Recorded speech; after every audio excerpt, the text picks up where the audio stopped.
in love with the cocoa.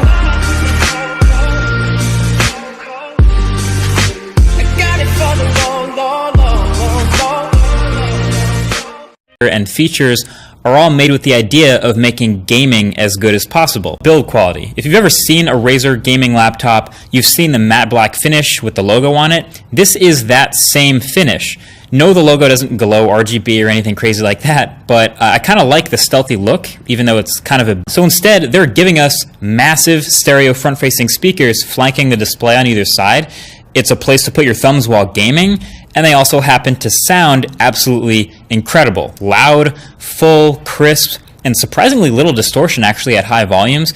And you can even go into the sound settings and mess with Dolby Atmos settings, so movie mode or music mode or whatever you want to do just to get the EQ just right. So yeah, right off the bat you can see the hardware is built around making the gaming experience great, but that also means the rest of using the phone benefits too. The only downside I really see with this hardware is the buttons, which are left over from the Nextbit Robin. The fingerprint reader and power button combo on one side is kind of cool, but the cheap, tiny, plastic-feeling volume buttons on the other side definitely are. Display, IPS because it's not yet possible to do this high refresh rate with OLED yet. And it checks all the normal box of being a pretty good display. It's decently bright, but pretty contrasty. It's crispy. And then it's just so liquid smooth everywhere. I've never seen Android run smoother than it does on a Pixel on any other phone until this Razer phone. Now out the box it will actually be set at a 90 Hz refresh rate, sort of striking a balance between battery life and super smoothness. But of course I bumped it right up to 120 Hz right away. But that's essentially just a max frame rate. So when you're not really using the phone, or it's just sitting on an image or on the settings page or something, nothing's moving, it drops to a lower frame rate to save battery. And then it picks up immediately again when you start touching it. It's really impressive variable frame rate stuff. Now, not every game will take full advantage of this right off the bat, but again, Razer knows gaming pretty well, and they have connections. They're working with big game makers and developers to get all these popular games optimized for 120 Hz.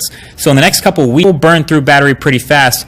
Having a massive software experience on the Razer phone is pretty close to stock Android, with just a couple of added features. I'm a pretty big fan of this strategy, obviously, as I've said before, and it works well here. No bloatware comes on this phone. The stock launcher is actually Nova Launcher Prime, so you get a ton of customization right out the box.